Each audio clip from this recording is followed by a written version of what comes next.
que as pessoas não dão tanta importância quanto dão à depressão unipolar, por exemplo. Mas em relação à fundação da Liga, logo a gente percebeu que não era tão forte assim. E a saúde mental, a psiquiatria, especialmente agora, depois da pandemia, muitos pacientes se descompensaram, muitas pessoas abriram quadros, não necessariamente de bipolar, mas quadros de doença mental. Então, a doença mental, a psiquiatria, o cuidado com a nossa mente está em voga agora. Então, é um assunto que a gente tem que dar a nossa atenção, porque como é que a gente vai cuidar do outro se a nossa cabeça não está bem, sabe? Sobre a fundação da Liga, a gente fundou a Liga, éramos três, quatro, cinco pessoas. No meu segundo ano existia uma Liga de Psiquiatria, mas aí ela flopou. Aí, aí no terceiro ano, fomos lá, fizemos estatuto, tudo bonitinho, fizemos todos os estágios, tudo certinho, e foi. E o nosso objetivo era que deixar um legado, sabe? A gente não queria que a liga morresse de novo, porque, cara, olha só o que aconteceu, sabe? Pandemia, todo mundo com a saúde mental deteriorando cada vez mais, então a gente tem que manter esse trem rolando, sabe? Tem que continuar indo para frente. E eu particularmente me sinto muito feliz de ver vocês todos aqui numa sexta-feira à noite querendo discutir um transtorno mental, sabe, para poder fazer uma prova que vai realmente agregar muito no conhecimento, não só do dia a dia, mas no conhecimento médico de vocês. Enfim, sobre o transtorno bipolar e a aula que eu montei, eu não foquei só na prova de seleção, tá? Claro que eu coloquei algumas coisas que seria legal vocês anotarem, tá? Fica aí a dica, mas eu coloquei bastante coisas para a vida prática, de qualquer médico generalista, mesmo que não siga na psiquiatria, que tem que saber identificar, sabe? Tem que saber identificar alterações de comportamento, tem que saber diferenciar um surto psicótico agudo de uma mania franca, porque a conduta é diferente e tudo mais. O que você vai formar, vai trabalhar numa UPA, o que você mais vai ter é esse tipo de coisa. Então, é um assunto importante. E a prevalência dele é muito alta também. Bom, acho que já dá para eu colocar minha apresentação aqui. Certo, eu vou parar a apresentação minha aqui. Como é que eu, E aí você coloca o slide. como é que eu faço para fazer isso, gente? Apresentar agora uma guia, né? Uhum. Isso. Certo. Uhum. Tá a tela inteira? Isso, tá. Tá bom. Vocês estão me vendo? Sim. Então, tá joia. Bom, pessoal, para os que não me conhecem, meu nome é João Pedro Nakamura. Eu estou agora no 11º período, no 6º ano da Universidade Federal, e fui um dos refundadores da Liga de Psiquiatria, porque ela vai e vem, né? Mas dessa vez a gente está tentando fazer com que trazer à tona a importância da saúde mental e como ela afeta todo um contexto biopsicossocial. O transtorno afetivo bipolar, ele, dentro dos transtornos de humor, junto com o transtorno depressivo maior, transtorno depressivo psicótico, a distimia, são todos eles relativos aos afetos. A diferença entre os afetos e o humor é que os afetos são os sentimentos que a gente tem que fluem com mais frequência, sabe? O afeto é aquilo que dura um pouco mais. Então, é aí que está a patologia do transtorno bipolar, que vai ser deflagrada pelo comportamento de um paciente, onde ele vai ter muito, muito prejuízo social e prejuízo para si mesmo. Geralmente eu começo essa aula, é a terceira vez que me convidam para dar essa aula de transtorno bipolar, porque eu tenho um fascínio muito grande por esse transtorno. Eu acho ele incrível, tem muito a ser descoberto, ainda muito está crescendo. Mas é isso aí, gente. Eu sempre começo com figuras importantes, sabe? Winston Churchill era bipolar, Virginia Woolf era bipolar, e essas pessoas. Bom, Virginia não levou uma vida normal, mas Winston Churchill salvou a Inglaterra na Segunda Guerra Mundial, e ele tinha esse transtorno, sabe? Quem mais que eu posso citar? Catherine Zeta-Jones, aquela atriz, continua na mesma, sabe? Descobriu a doença, tratou e tem uma vida normal. Então, eu optei por, nesse início da aula, eu entrevistei pessoas reais que têm o diagnóstico de TAB, não se preocupem, todas anônimas, porém as histórias são reais, para a gente só ver um pouquinho que eles existem e que o sofrimento trazido por esse transtorno, ele não engloba somente a psique do doente, mas todo o contexto em volta dele.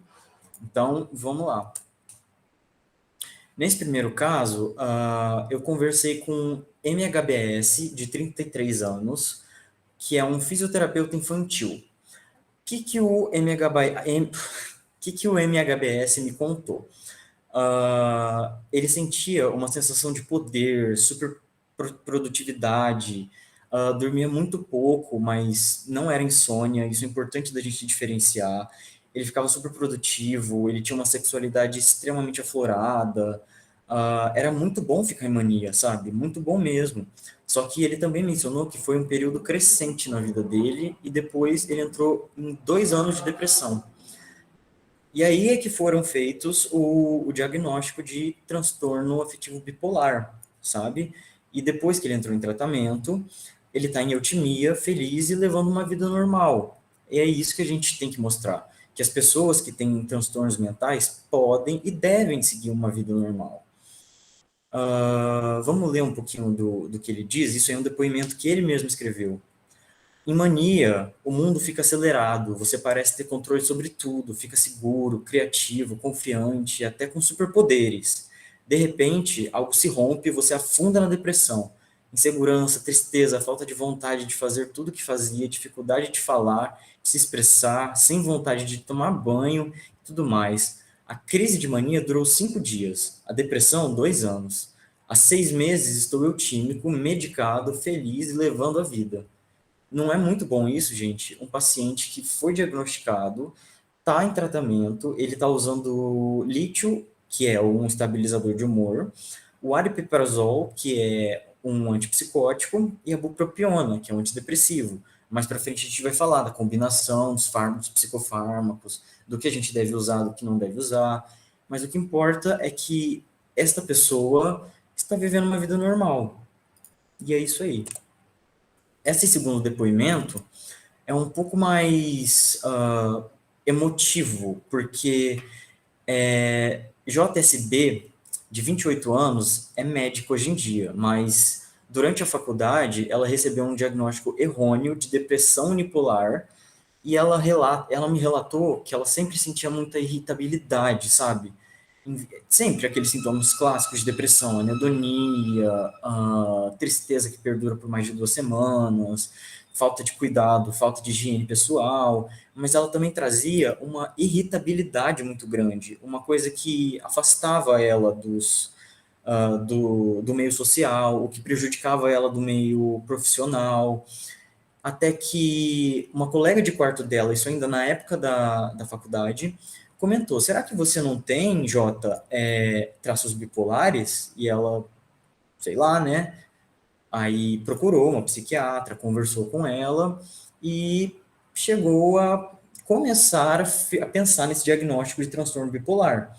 Porque até então o diagnóstico dela era uma depressão unipolar. O que a gente sabe que quando a gente trata um bipolar em episódio depressivo com somente depressivos, antidepressivos, a gente pode induzir uma mania. E, segundo ela, essa mania era essa irritabilidade, toda essa agressividade. E eu transcrevi um trechinho dela que eu achei particularmente muito bonito. Vou ler agora com vocês porque é uma coisa linda. Olha só. É uma doença que, quando não tratada, é incapacitante em vários sentidos, principalmente no aspecto social. embora seja só uma projeção de um problema que já começa na sua relação consigo mesmo. Então, o que ela está falando aqui? É um problema que está dentro da gente e que a gente projeta para o mundo. Ela já não entendia o que ela pensava, de onde vinham as emoções, por que ela se comportava daquele jeito. Ela não sabia delimitar linhas que separassem o que ela era, o que era da personalidade dela e o que era a doença em si. Até que ela foi buscar ajuda em um momento de crise, o que é muito comum. E hoje, medicada, em tratamento, em terapia, ela vê claramente quem é e pode dizer que tem controle total da vida e não é o transtorno que controla a vida dela, o que é uma coisa muito boa, né?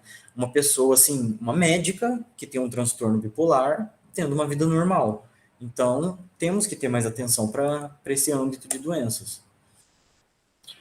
Falando um pouquinho de história, o transtorno bipolar levou muito tempo para ser diferenciado da própria insanidade, que naquela época era vista pura e exclusivamente como esquizofrenia.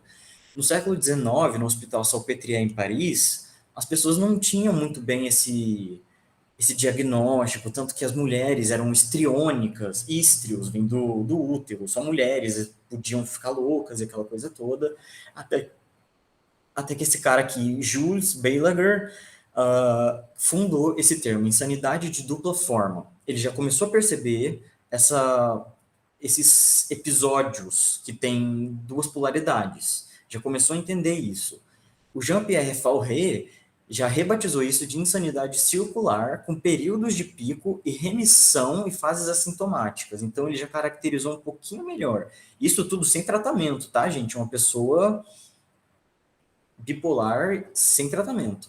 Já no século XX, Kraepelin, que foi um excelente ícone da psiquiatria do século XIX e XX, ele fez a separação da insanidade maníaco-depressiva da esquizofrenia.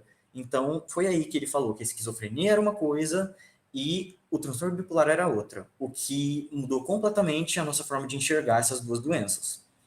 E ele também conseguiu delimitar a duração de cada episódio depressivo, cada episódio misto e cada episódio maníaco ou hipomaníaco.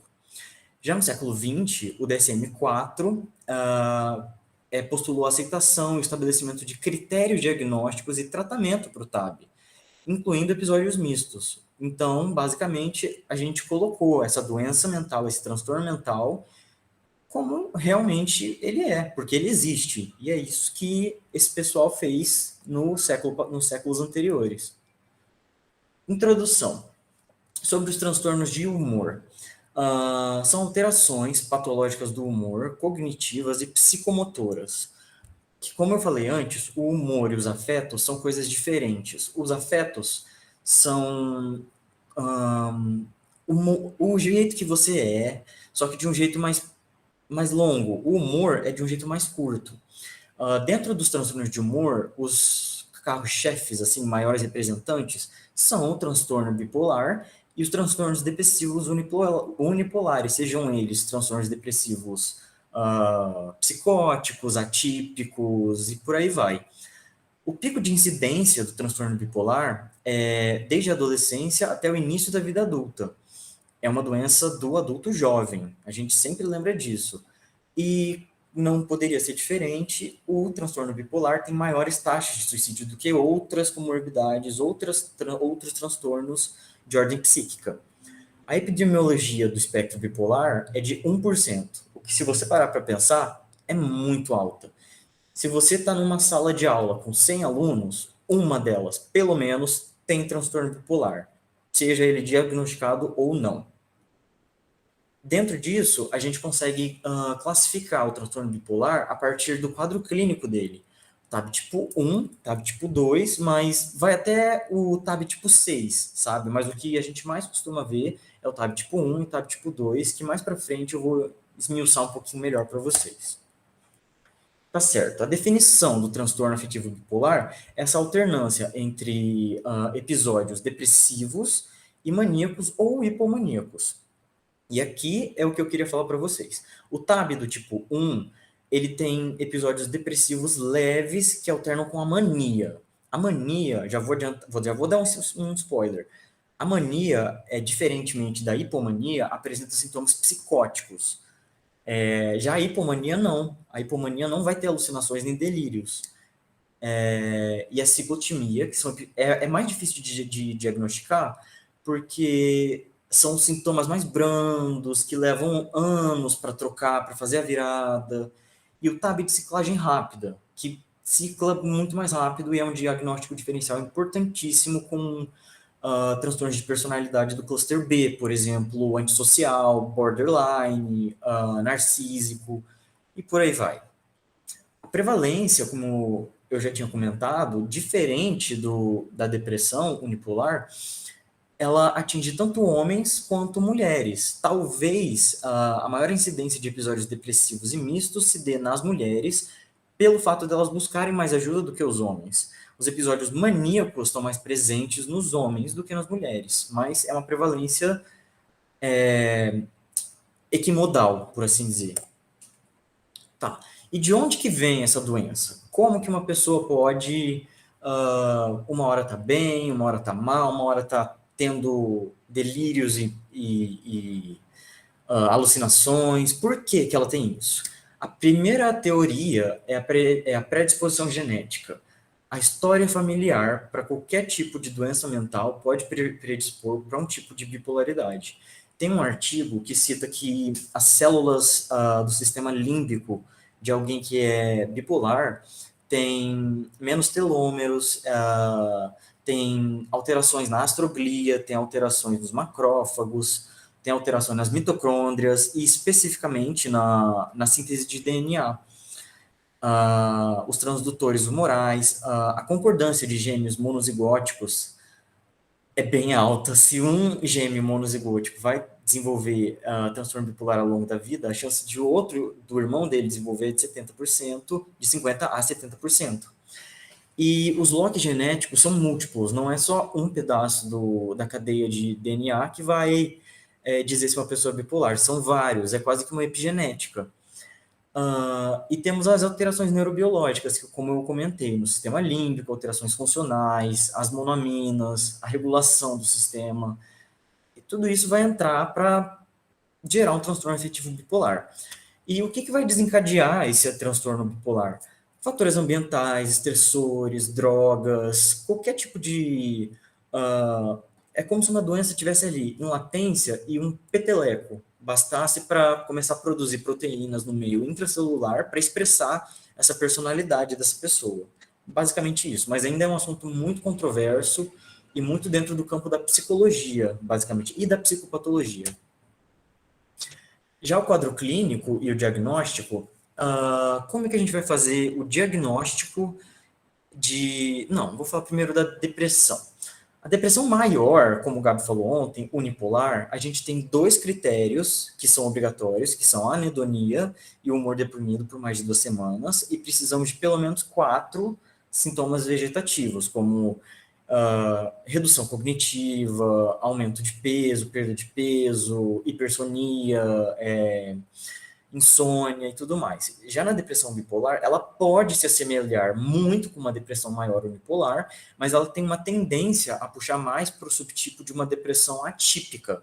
Uma depressão atípica, que é uma subdivisão da depressão unipolar, ele vai ter um retardo psicomotor, ele vai ter sintomas atípicos mesmo, que ele vai dormir muito, ele vai ter alergia, não vai querer fazer nada, vai comer muito, vai engordar demais, ou não vai querer comer nada, vai ter sintomas de ansiedade e por aí vai, sabe? É difícil diagnosticar um paciente bipolar num episódio depressivo de um paciente com depressão unipolar. O diagnóstico é difícil e deve ser feito longitudinalmente. O que isso quer dizer? Você vai ter que acompanhar esse paciente por muito tempo para ver o que vai acontecer com ele. Certo. Como que eu vou definir o diagnóstico do bipolar? Basicamente, a gente não vai pensar nos episódios depressivos, a gente vai pensar nos episódios maníacos. E pelo DSM-5, o episódio maníaco engloba tudo isso que está aí. É um período distinto de... um período distinto de humor anormal e persistentemente elevado, expansivo ou irritável, e aumento anormal e persistente da atividade dirigida a objetivos de energia, com duração de pelo menos uma semana, ou, caso requeira, a hospitalização. Ou seja, esse critério A está dizendo que é uma pessoa que vai pegar toda a energia dela e colocar em um objetivo, de uma coisa desproporcional. B, a perturbação desse humor vai ter uma energia, precisa de 3 ou mais dos seguintes sintomas, quando o humor é só irritável. Autoestima inflada, redução da necessidade de sono, que não deve ser confundida com insônia. É uma pessoa que simplesmente dorme 3 horas por dia e acorda bem, porque ela estava fosforilando, salvando o mundo por aí e tudo mais. Ela tem logorragia, ela é mais loquaz do que ela consegue, falando mais rápido, às vezes tendo até dificuldade para o interlocutor entender o que está sendo dito. Ela tem um aumento da atividade dirigida a objetivos sociais, trabalho, escola, sexualmente. De qualquer forma, ela vai ter um objetivo, ela vai querer cumprir esse objetivo. Também, ela vai ter comportamentos de risco. Por exemplo, comportamentos promíscuos, ela vai fazer gastos exorbitantes, vai doar tudo que ela tem, vai... Esse tipo de coisa, sabe? Coisas muito impulsivas, isso é bastante característico do bipolar. Mas um episódio maníaco, acima de tudo, é caracterizado pela perda de contato com a realidade, ou seja, a psicose, os delírios e as alucinações. É o que geralmente diferencia um episódio maníaco de um hipomaníaco, certo? Aqui embaixo é uma coisa bem importante de vocês lerem que um episódio maníaco completo que surge durante tratamento antidepressivo, ou seja, eu peguei um paciente que estava deprimido, fechei o diagnóstico de depressão unipolar nele, dei um antidepressivo para ele volta daqui a 2 semanas fazendo virada maníaca. Já basta para eu fechar o diagnóstico de um episódio maníaco, especialmente se ele tiver delírios e alucinações, certo? Já os episódios hipomaníacos tendem a ser mais brandos do que os episódios maníacos, né? Com duração de cerca de 4 dias, né? Na maior parte do dia, humor elevado, autoestima inflada, grandiosidade, redução da necessidade de sono, aquela logorragia, bem parecido mesmo, mas aqui a gente não vai ter a fuga da realidade, ele não vai ter esse delírios e alucinações. O episódio não é suficientemente grave a ponto de causar prejuízo acentuado no funcionamento social ou profissional ou para hospitalizar essa pessoa. Ou seja, o episódio hipomaníaco não necessariamente vai trazer um prejuízo tão grande para a vida desse paciente que ele precise ser internado. E isso é uma coisa que a gente tem que ficar de olho. Certo. Os diagnósticos diferenciais. Isso são uma das coisas mais importantes. A depressão unipolar, sempre, se a gente está diante de um paciente que a gente suspeita, tem uma hipótese diagnóstica de depressão unipolar, a gente é obrigado a pesquisar pelo menos um episódio de mania ou hipomania na vida dessa pessoa. Porque se a gente entrar com um antidepressivo, ela vai virar. Então, é uma obrigação como qualquer médico generalista deve fazer. Em relação à esquizofrenia, a gente tem que diferenciar da esquizofrenia, sim, porque, especialmente do TAB tipo 1, por conta dos sintomas psicóticos, dos surtos, da agressividade que pode vir a ter. E aqui a gente vai fazer essa diferenciação pelas questões cernes das doenças psiquiátricas. A esquizofrenia, ela é uma doença psicótica. O transtorno bipolar é uma doença dos transtornos de humor. Então, é nisso que a gente vai focar para diferenciar. Vou falar um pouquinho mais disso na frente. A gente também vai ter que diferenciar dos transtornos de personalidade, como eu falei, especialmente o cluster B, que entra o borderline, o antissocial e o narcísico, que é bem difícil também da gente diferenciar, não é tão fácil assim quanto parece. E do transtorno psicótico agudo. O transtorno psicótico agudo pode ser um paciente bipolar que entrou em franca mania, tá chegando na UPA falando que tem naves espaciais querendo pegar ele, mas pode ser uma pessoa que está intoxicada por cocaína e está falando a mesma coisa, sabe? Como que você vai diferenciar isso? E outra coisa, a gente tem que diferenciar essas manifestações psíquicas de doenças orgânicas. Que doenças orgânicas que vão fazer manifestações psíquicas, gente? Demências, demências, delírio, hipercalemia pode fazer, muitas coisas podem acontecer que a gente tem que ir atrás. Até tuberculose pode fazer esse tipo de alucinações. Como é que eu vou diferenciar a depressão unipolar de bipolar? Primeira coisa de tudo, você vai pesquisar a história de hipomania. Uma anamnese bem feita, você consegue. Com o paciente, às vezes, não é necessário, não é possível. Então, você vai chamar um acompanhante e vai tentar. Teve algum momento da sua vida que você, sei lá, se sentia muito bonita, dona Joana, que você se maquiava muito, que você doava as suas roupas, que você gastava demais, coisas desse tipo. E também por isso, pela duração. A mania tem duração superior a 7 dias ou caso necessite uma hospitalização. E ela tem sintomas psicóticos. A hipomania tem uma duração superior a 4 dias, que vai até 4 dias, e não tem sintomas psicóticos. Observação aqui, a depressão psicótica. O que é isso? É um paciente deprimido, com depressão unipolar, mas ele tem sintomas psicóticos. Ele tem delírios, ele tem alucinações. Como que eu vou fazer para diferenciar isso de um bipolar? Alguém tem alguma ideia? Podem interagir, tá, gente? Foi uma pergunta. Não? Ai, eu não consigo ver o. Menor ideia, falou o Daniel. Ah, tá. Enfim. A depressão psicótica, gente, ela vai estar Ó, basicamente. João, a Mariana dos Santos falou pela ausência de mania e hipomania? Exatamente. Exatamente. Lembra que o diagnóstico de bipolar você dá pela presença de mania ou hipomania. A depressão psicótica é um paciente deprimido, ele está tendo alucinações, ele está tendo delírios, mas ele não tem os outros sintomas de mania e hipomania. Ele não está falando rápido, ele não está taquilálico, ele não está com acatisia, não está se mexendo para lá e para cá, ele não está se colocando em situações de risco, entendeu? É mais ou menos por aí. É bem sutil a diferença, mas existe. Então a gente tem que tomar cuidado para esses pequenos detalhes. Tá certo. E agora, como que eu diferencio um surto psicótico de uma franca mania? Nesse caso, eu estou falando de um surto psicótico de um esquizofrênico, tá, gente? Que geralmente é quando ele vai abrir o quadro a um surto psicótico de agressividade, tudo aquilo. A gente vai tentar os aspectos afetivos, gente. E isso eu vou até contar uma história para elucidar melhor o que eu estou querendo dizer. Num dos plantões que eu fiz na Liga lá em 2019, a gente passou com primeiro um paciente que era esquizo e depois uma paciente que era bipolar. Os dois estavam surtados fora da casinha, falando coisa com coisa, mas o paciente que era esquizo, ele tinha uma face hipomímica, ele tinha um embotamento afetivo, ele tinha todos os sintomas negativos. Já a paciente, ele estava fora da realidade, tinha delírios, alucinações, ele tinha delírios de perseguição.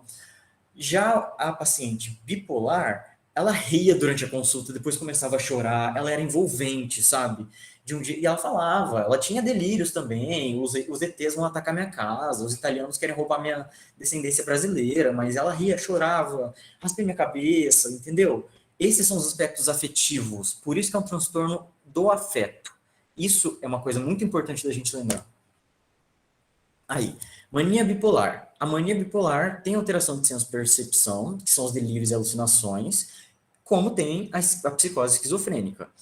Mas é aqui que a gente já vai começar a diferenciar o taquipsiquismo na mania e o embotamento afetivo num surto psicótico esquizofrênico.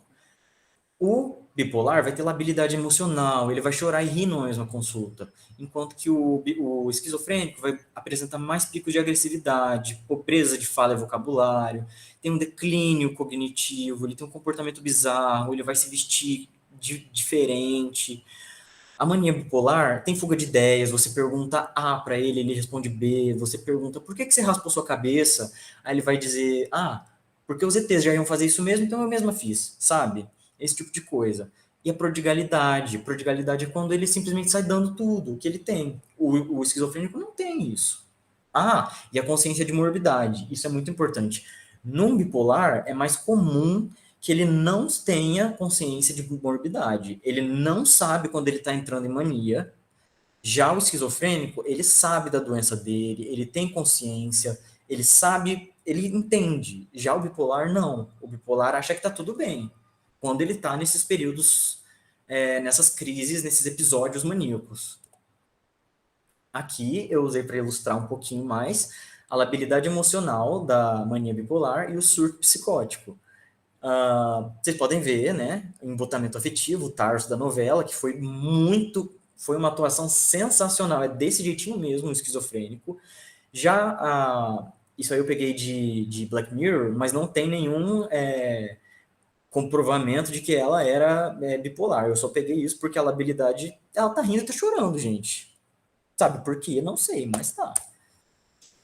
Na mania bipolar, eles têm também essa questão de ter um porte inadequado, de se vestir de um jeito diferente, de ter essa.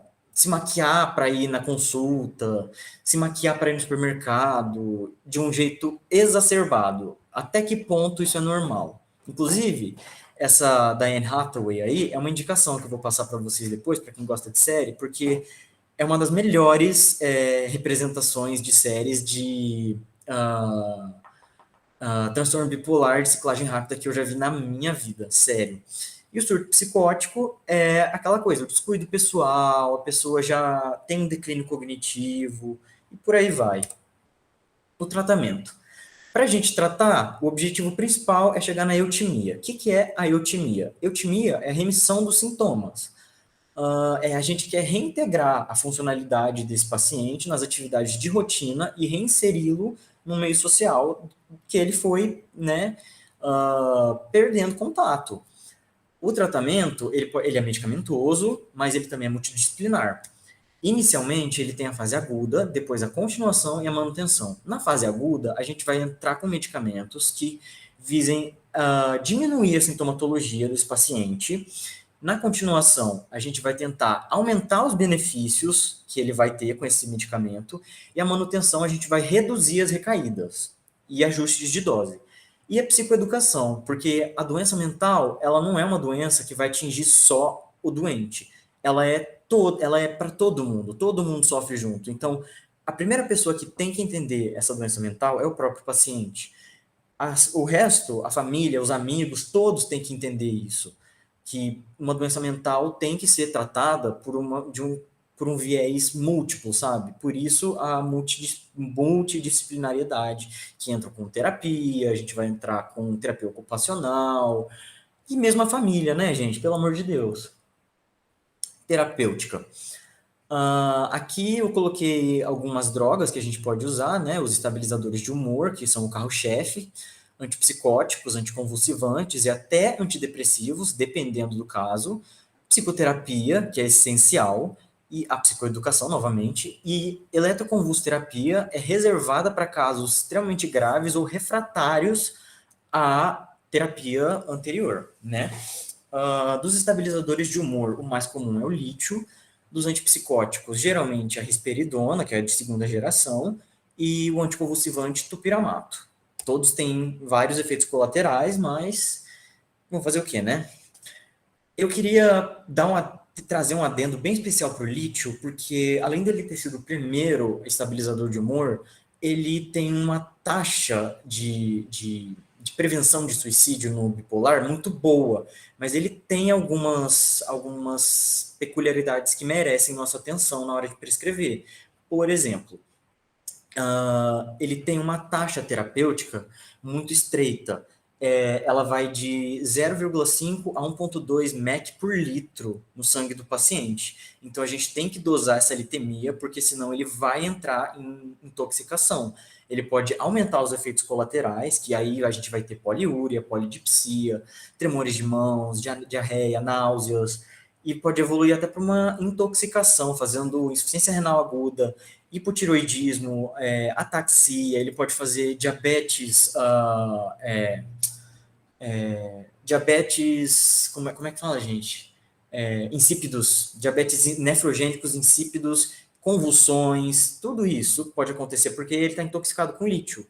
Então a gente tem que acertar a dose terapêutica que dê certo para ele. E além disso, alguns pacientes do tipo 1, do tipo 2, lá no início, com os nossos depoimentos, vocês viram que o rapaz, ele tinha alucinações e a moça, a médica, ela não tinha. Então a gente já sabe que ele era um tipo 1 e ela era um tipo 2. Ambos usam o lítio. Ele é um tipo 1, ele usa tanto os antipsicóticos, se eu não me engano, ele faz uso de aripiprazol, que é um antipsicótico, e bupropiona, que é um antidepressivo.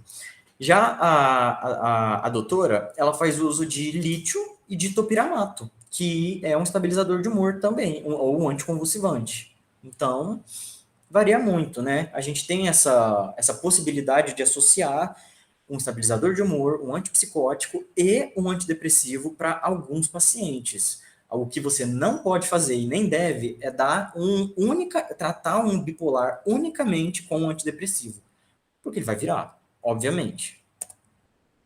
As principais causas da virada maníaca, em disparada, é a interrupção do tratamento. O paciente acha que está bem, por que eu tenho que continuar tomando esse remédio? Estou bem, estou estável, parou. Volta desde o começo, precisa ser internado, ajuste de dose, aquela coisa toda. De novo, já bati bastante nessa tecla, mas é a terapia exclusiva com antidepressivos. E, em terceiro lugar, o uso de substâncias psicoativas e problemas sociais, tá? Isso também pode desencadear virada maníaca ou recaídas depressivas. E, por fim, eu trouxe alguns extras para quem se interessa. Eu, particularmente, gosto muito de assistir filmes que retratam doenças, retratam coisas que a gente tem interesse. E eu trouxe aqui algumas indicações que provavelmente alguns de vocês já devem conhecer. Essa primeira é uma série da Netflix de uma patinadora que tem transtorno bipolar, ela e a mãe, e é uma das representações mais fidedignas de bipolar que eu já vi na vida, porque não vou dar spoiler, vocês vão ter que assistir. Tudo é muito bem. Parece que foi muito bem estudada a doença para inserir dentro da série. E essa aqui, Modern Love, o terceiro episódio, com a Anne Hathaway, ela interpreta uma personagem bipolar, de ciclagem rápida, inclusive, que também é muito interessante. E essa última, Helena, é um pouco mais emotiva, porque no final ela acaba cometendo suicídio e você vê claramente a ciclagem dela por episódios maníacos, episódios depressivos, até episódios mistos. E o diferencial desse filme é que é um documentário feito por ela mesma e pela irmã dela. Então a gente tem uma visão de dentro da família, quem convive com alguém bipolar. E é isso, gente. O que eu tinha para falar para vocês era isso. Espero que todos vocês passem e gostem muito da liga e que eu tenha despertado pelo menos um pouco a curiosidade, o interesse de vocês, não só no transtorno bipolar, mas na psiquiatria como um modo geral. E agradeço mais uma vez pelo convite, tá, pessoal da liga. Estou à disposição de vocês sempre que vocês precisarem. Se alguém tiver alguma dúvida, estou à disposição. Primeiramente, muito obrigado, João Pedro, pela aula excelente sobre TAB. Não tem ninguém, nenhum acadêmico, nenhum professor que dá aula melhor sobre TAB como o João Pedro. Acredito que muita gente que está aqui, que absorveu o conteúdo, vai se sair super bem na prova. Não só na prova, né? Mas quando a gente se deparar com o caso de TAB, a gente vai lembrar do João Pedro, tudo que ele explicou para a gente. A Lápse está sempre de portas abertas para você, João. É sempre um prazer ter você com a gente. E com certeza a gente vai acionar você também para dar mais aula, para participar. Tamo junto. Tamo junto. Alguém tem dúvida? Tem Alguma sim, tem dúvida? sim. Entre afeto e humor, o afeto, por exemplo, é uma coisa que dura, é quase que se fosse um traço de personalidade. É o humor que eu tô no dia, sabe? Eu tô mal-humorado. Eu tô bem-humorado. O afeto é aquilo que dura um pouco mais, entendeu? Por isso que o transtorno afetivo bipolar não é como se fosse uma ciclagem assim, hoje eu tô assim, hoje eu tô daquele jeito. Não, você não é bipolar, sabe? Você é normal. O bipolar tem uma duração maior e isso é um afeto, entendeu?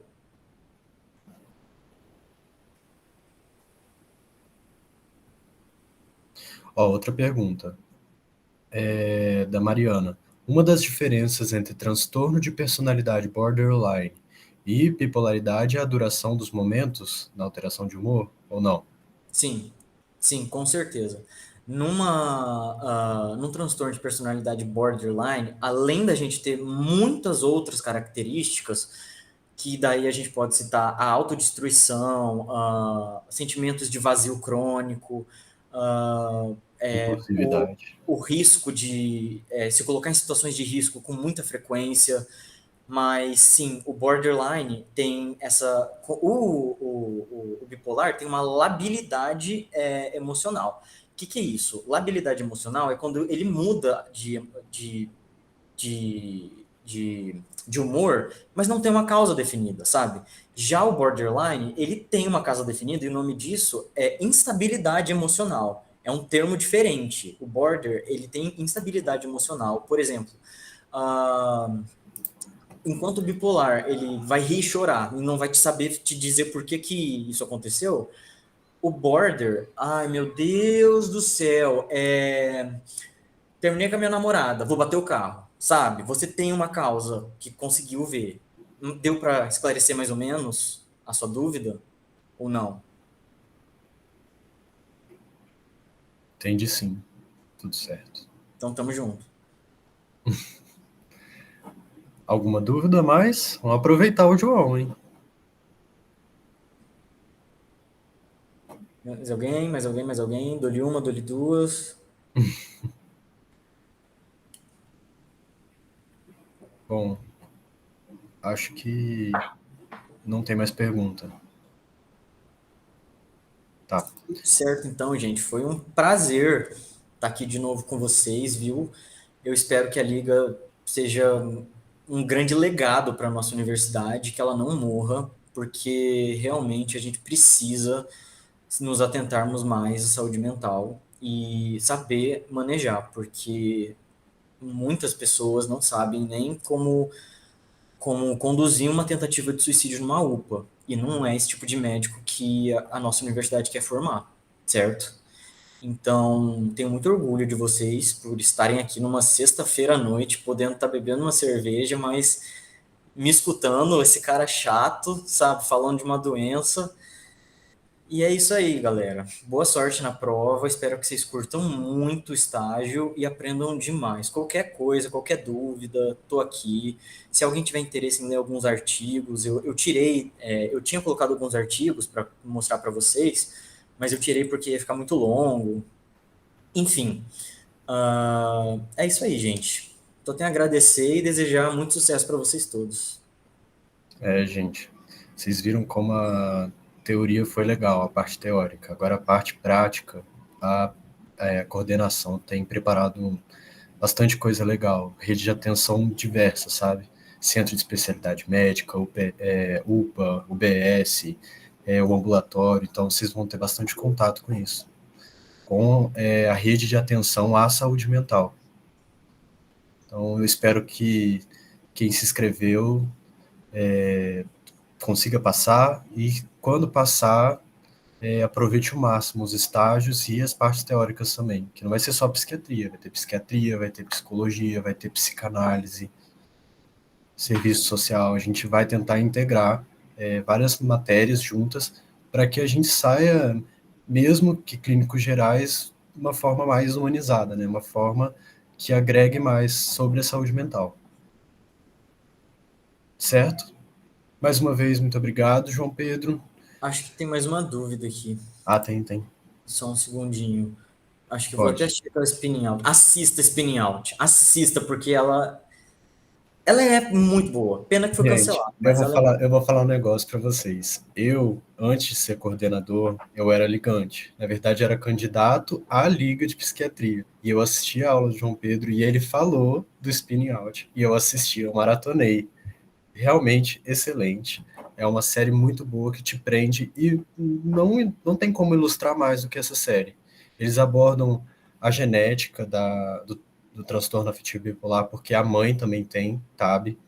É, todos os sintomas, quadro clínico, como é que é a atmosfera das pessoas que circulam, né? As pessoas que estão perto de uma pessoa com TAB, tudo isso, preconceito. Excelente a série. Sempre recomendo. E se bobear também, a gente é, pode até indicar alguma sessão de filme, sessão série, na própria liga. Spin-Out eu já vi 3 vezes. Quanto que eu gosto. Mas tá, eu vi alguns vídeos sobre TCC, que a psicanálise é melhor para o tratamento de borderline que a TCC. Peraí, sobre TCC, que a psicanálise é melhor para o tratamento de borderline. Olha, primeiro que cada abordagem funciona melhor com um tipo de paciente, mas o que as meta-análises mostram é que para um borderline é a terapia cognitivo-comportamental que tem mais resultados, sabe? A psicanálise, ela não tem um viés resolutivo numa questão de uma doença mental. Ela é mais psicanalítica mesmo, mais para você fazer uma regressão, entender de onde veio os seus traumas, de onde veio os seus recalques, por que você age de tal maneira. Já o TCC, ele vai te ensinar, através do cognitivo, mudar comportamentos. O que é o que o borderline e o bipolar precisam fazer. Identificar e mudar. É basicamente isso. Por nada, querido. A gente pode trazer essa discussão com a psicanalista também, para ver o que ela tem a Uma falar boa pergunta. sobre o transtorno afetivo bipolar, certo? Mais alguma dúvida, gente?